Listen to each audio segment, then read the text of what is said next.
आमच्या प्रिय बंधू बहिणींना येशूच्या नावाने आमचा नमस्कार.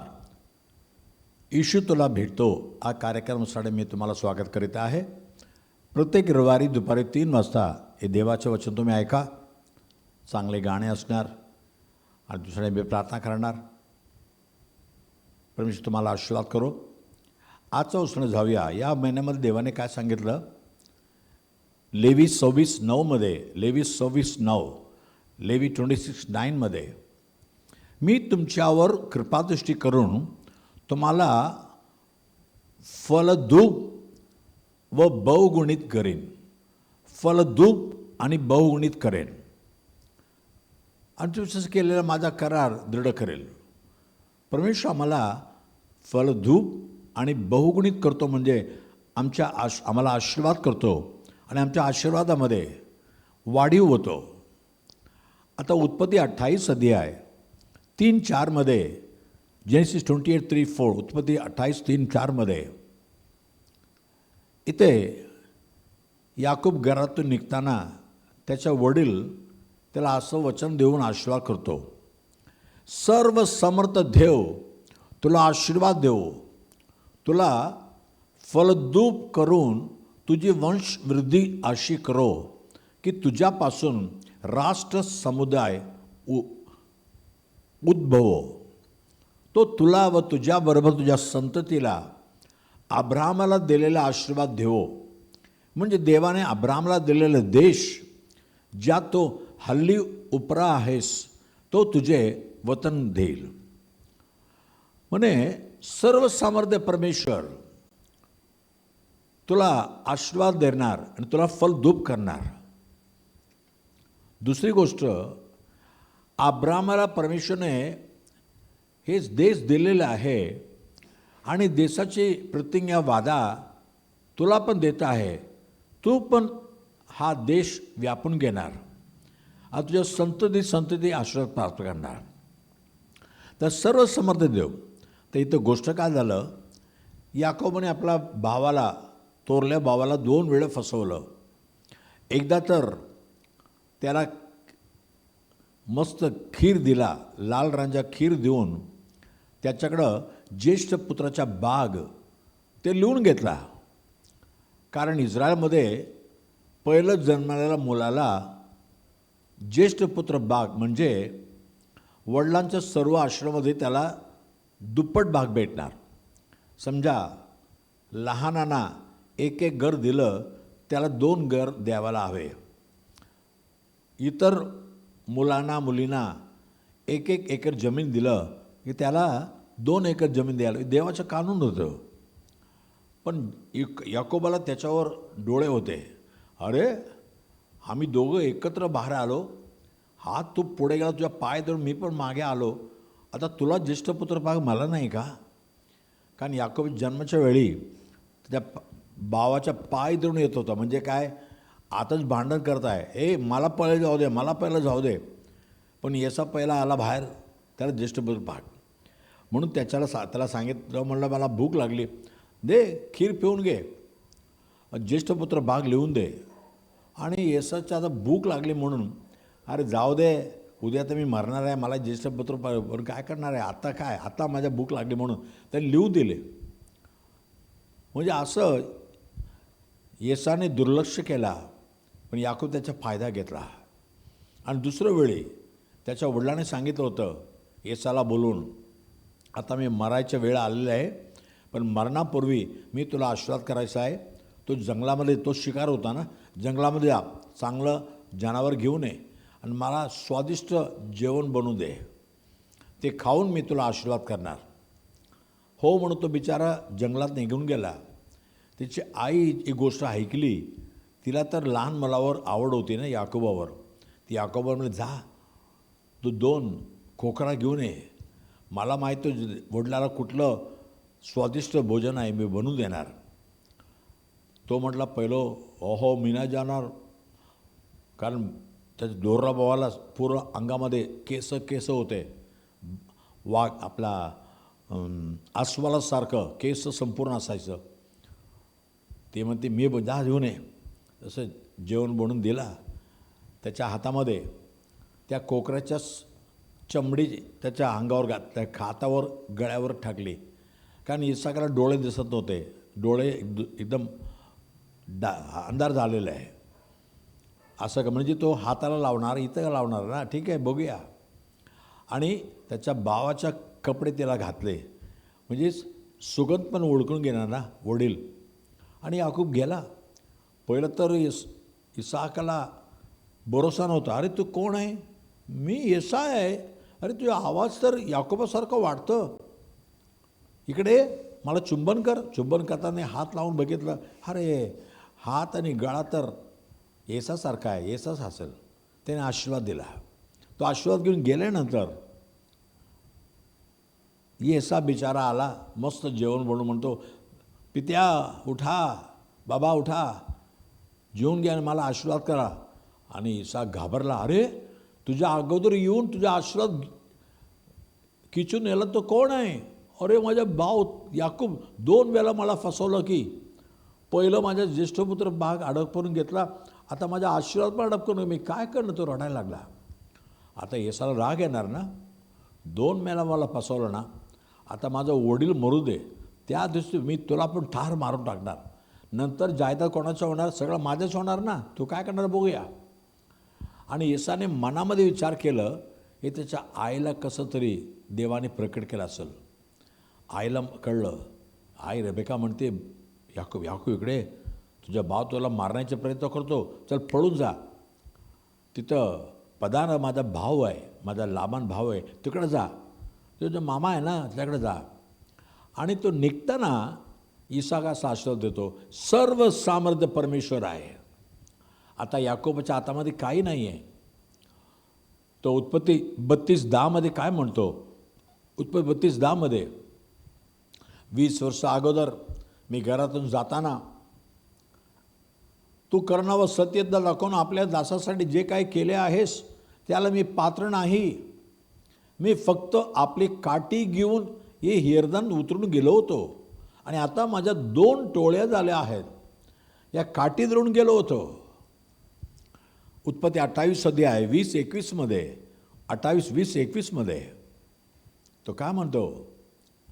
याकोबाने असं नवस केला की देव माझ्याबरोबर राहून ज्या वाटेने मी जात आहे त्याच्यात माझे संरक्षण करील आणि मला खायला अन्न व ल्यायाला वस्त्र देईल. म्हणजे पुढच्या वेळेचं जेवण पण त्याच्या हातात दिलं नाही त्या वडिलांनी, त्याला काही एक्स्ट्रा कपडे पण दिलं नाही. असा हालातमध्ये त्याला पाठवतो. पण इसाक एक गोष्ट सांगतो, सर्व सामर्थ्य परमेश्वर आहे. आज आता काय नाही, सगळं काय रिकामी आहे, सगळं काय सोने आहे, पण सर्व सामर्थ्य परमेश्वर. अब्राहमाला हे वतन दिलं होतं, ते तुला पण देणार. आणि अब्राहमाला आशीर्वाद केलं, माझं वडील अब्राहमाला आशीर्वाद केलं, तुला पण आशीर्वाद करणार. आज सर्व सामर्थ्य परमेश्वर तुम्हाला सुद्धा फलद्रूप करू शकतो. आज तुमच्याकडं संपत्ती म्हणून काही नाही, जायदाद म्हणून काही नाही, आमचं नाव मोठं लक्षण द्यायला एक घर पण नाही आहे स्वतःचा, असा हालीमध्ये आहे का? पण याकोब मला आशीर्वाद, सर्व सामर्थ्य बस तुला फलद्रूप करणार, तुला वाढवणार. आणि तसं झालं ना.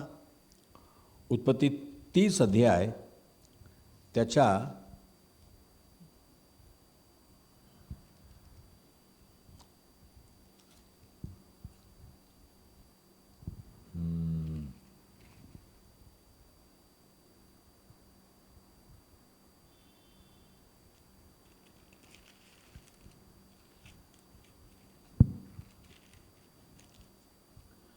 उत्पत्ती 30 अध्याय 43 वचन. उत्पत्ती 30:43, जेनेसिस 30:43. अशा रीतीने तो मनुष्य म्हणजे याकूब फार संपन्न झाला आणि पुष्कळ शेरडे, मेंढरे, दास, दासी, ऊट व गाढवे त्याने संपादन केली. बघा, एकटा गेला, फक्त काठी घेऊन गेला, पण तिथे परमेश्वराने, सर्व सामर्थ्य परमेश्वराने त्याला आशीर्वाद दिला. त्या सर्व सामर्थ्य परमेश्वर त्याला दर्शन दिला, मी तुला आशीर्वाद करेल. तसं देवानं आशीर्वाद केला. आज माझ्या प्रियानो, ते सर्व सामर्थ्य परमेश्वर आज तुमच्या जीवनात काही नाही आहे. सगळं पाहता सगळं काही नाही असं दिसतं तुम्हाला. काय होणार माझ्या जीवनात असं तुम्ही विचार करताय का? पण सर्व सामर्थ्य परमेश्वर, तर सर्व सामर्थ्य परमेश्वर कोण आहे? प्रकटीकरण 1:8 रेव्हलेशन 1:8, प्रकटीकरण 1:8 प्रभु देव जो आहे, जो होता व जो येणार, जो सर्व सामर्थ्य म्हणतो मी अल्फा व ओमेगा आहे. सर्व इथे येशू ख्रिस्ताबद्दल लिहिलेलं आहे. येशू ख्रिस्त सर्व सामर्थ्य आहे. जो होता, काल होता, आज आहे, उद्या पण येणार.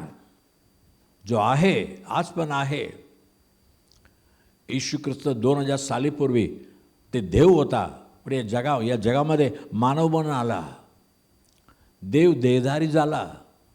त्यांची पहिली पत्री 3:16 फर्स्ट तिमोथी 3:16 काय लिहिलेलं आहे? सुभक्तीचे रहस्य निर्विवाद मोठे आहे. तो म्हणजे येशू ख्रिस्त देहाने प्रकट झाला. या देहामध्ये आमच्यासारखा एक शरीर घेऊन आला. कशासाठी? रोमक्रंसपत्र 8:3 रोमक्रंसपत्री 8:3 कारण नियमशास्त्र देहस्व स्वभावामुळे दुर्बल झाल्या कारणाने जे त्याला असाध्य ते साधण्याकरिता देवाने आपल्या स्वतःच्या पुत्राला पापमय देहासारख्या, म्हणजे मनुष्याच्या पापाच्या देहासारख्या देहाने व पापाबद्दल पाठवून देहामध्ये पापाला दंडांक्या तळवली. आमच्या पापमयी देहामध्ये, शरीरामध्ये येशू ख्रिस्त देव बापा आला. तो देव आहे, पवित्र आहे, प्रकाशमय आहे. पण आम्हाला पापापासून सोडवण्यासाठी, आमच्या पापासाठी बलिदान होण्यासाठी तो स्वतः याच देहामध्ये आला. येशू ख्रिस्त लोकांनी पाहिलं, लोकांमध्ये फिरत होता आणि लोकांना म्हणत होता. मत्ती 11:28 मॅथ्यू 11:28 अहो कष्टी ओ बारा कर जणो तुम्ही सर्व माझ्याकडे या, मी तुम्हाला विश्रांती देईन. तसं येशूने विश्रांती दिलं. आणि शेवटी येशू ज्या कारणाने जगामध्ये आला त्या कारण पूर्ण करण्यासाठी वधस्तंभावर गेला आणि आमच्या सर्वांच्या पाप आपल्या अंगावर घेऊन तो वधस्तंभावर किल्ल्याला गेला, मारला गेला, तो मेला, गाडीला गेला, पण तिसरा जिवंत उठला. आज पण येशू प्रभू जिवंत आहे. म्हणून तो आज सर्व समर्थ परमेश्वर आहे. क्रूसावर तो कमजोर माणसासारखा मरण पावला. लोकांना वाटलं हा का देवाचा पुत्र, देव म्हणतो, पण असं कसं मरण? त्याने आपल्यासाठी सर्व सहून घेतला, मरणाला सहून घेतला, सगळ्या लोकांच्या निंदा सहून घेतला. एक कारण माझ्या हाताने सृष्टी केलेला माझ्या मानवांना या पापाच्या बंधनातून, शैतानाच्या बंधनातून, श्रापाच्या बंधनातून सोडवावे, याकरता कुठलंही दुःख मला सुचू दे. आम्हाला आमच्या पापासाठी आम्हाला मरणाचे दंड यायचा आहे, पण त्या दंड आज्ञातून येशू ख्रिस्ताने आम्हाला सोडवलं. कारण काय? त्याने आमच्यासाठी मरण आपल्या अंगावर घेतली. तो निष्पाप होता, पण आपल्या सगळं पाप आपल्या अंगावर घेऊन तो वधस्तंभावर किल्ल्याला गेला. माझ्या प्रियानो, हे विश्वास करतो सर्व सामर्थ्य परमेश्वर आज पण आहे. आज तुमच्या मनामध्ये शांती नाही आहे, जीवनामध्ये संपत्ती नाही आहे, काही नाही, पण सर्व सामर्थ्य परमेश्वर तुम्हाला फलद्रूप करणार, जीवनाला वाढवणार. जे काय त्यांनी वादा केली, प्रतिज्ञा केली, ते सर्व आशीर्वाद तुम्ही हकवणार. अब्राहमाला आशीर्वाद केला परमेश्वर, तुम्हाला पण आशीर्वाद करू शकतो. येशूनं म्हटलं जगाच्या शेवटपर्यंत, मत्ती 28:20 मॅथ्यू 28:20 मत्ती 28:20 जे काय मी तुम्हाला आज्ञा केले ते सर्व त्यांना पाळण्यास शिकवा. आणि पहा, युगाच्या समाप्तीपर्यंत मी सर्व दिवस तुमच्याबरोबर आहे. का तो जिवंत परमेश्वर आहे. आता येशू मेलेलं नाही, जिवंत राहणारा राजाधिराजा आहे. तो या जगाच्या युगाच्या समाप्तीपर्यंत सर्व दिवस तो तुमच्याबरोबर राहील. तुम्हाला फलद्रूप करा. चला प्रार्थना करूया. पवित्र बाबा, धन्यवाद प्रभू, तो सर्व सामर्थ्य परमेश्वर आहे. तरीसुद्धा आमच्यासाठी क्रूसावर आमच्या पापाला घेऊन तो स्वतः मरण पावला, आमच्या सर्व कष्ट तुझ्या अंगावर घेतला, आमच्यासाठी मार खाल्ला, आणि पण तो जिवंत उठला. आत्म जिवंत परमेश्वर आहे, सर्व सामर्थ्य परमेश्वर. जेव्हा याकोबाला पुढचं वेळीचं जेवण त्याच्या हातात नव्हतं, कपडे नव्हते, तरीसुद्धा सर्व सामर्थ्य परमेश्वर त्याला आशीर्वाद करून त्याला 2 दलाचा मालिक बनवला, एवढा आशीर्वाद केला. तो याकोबाचा परमेश्वर आमचा परमेश्वर आहे. याकूबचा परमेश्वर आमच्याबरोबर आहे. तो सेनाओंचा परमेश्वर आहे. आज प्रत्येकाच्या मनामध्ये धीर प्रेम भाऊ. जे कोणी म्हणता प्रभू येशू माझ्या पापाच्या क्षमा दे प्रभू, तो माझ्या पापासाठी मरण पावला, मला पापापासून सोडव, या शैतानाच्या बंधनातून सोडू, या वाईट व्यसनातून सोडव, असं जे कोणी तुझ्याकडे प्रार्थना करतात सगळ्यांना आज मुक्ती कर प्रभू. पापापासून मुक्त कर, पापाच्या व्यसनापासून मुक्त कर. त्यांच्या जीवनामध्ये एक नवीन प्रकाश पडू दे. आजपासून ते नवीन सृष्टी, नवीन जीवन उतरू दे. तसं जे काय आशीर्वाद ते मागतात प्रभू. अब्रामने फक्त, याकोबाने फक्त खायला आणि घालायला, खायला जेवण आणि घालायला कपडे हेच मागितलं. पण आज तुझ्या लेकराच्या कितीतरी आवश्यकता आहे, कितीतरी गरजा आहे. ते सर्व गरजा येशूच्या नावाने पूर्ण होऊ दे प्रभू राजा. तो म्हटलास ना माझ्या नावाने जे काय तुम्ही मागाल ते मी करील म्हटला. आज त्यांच्यावरमध्ये कर प्रभू, आशीर्वाद कर प्रभू, मनामध्ये शांती दे. आणि लहान लेकरांना, विद्यार्थ्यांना चांगलं ज्ञान बुद्धी दे प्रभू.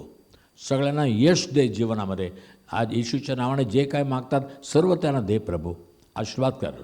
सर्व सामर्थ्य प्रभू ईश्वर येशूच्या नावाने मागितलं म्हणून ऐक प्रभू राजा. आमेन आमेन. God bless you.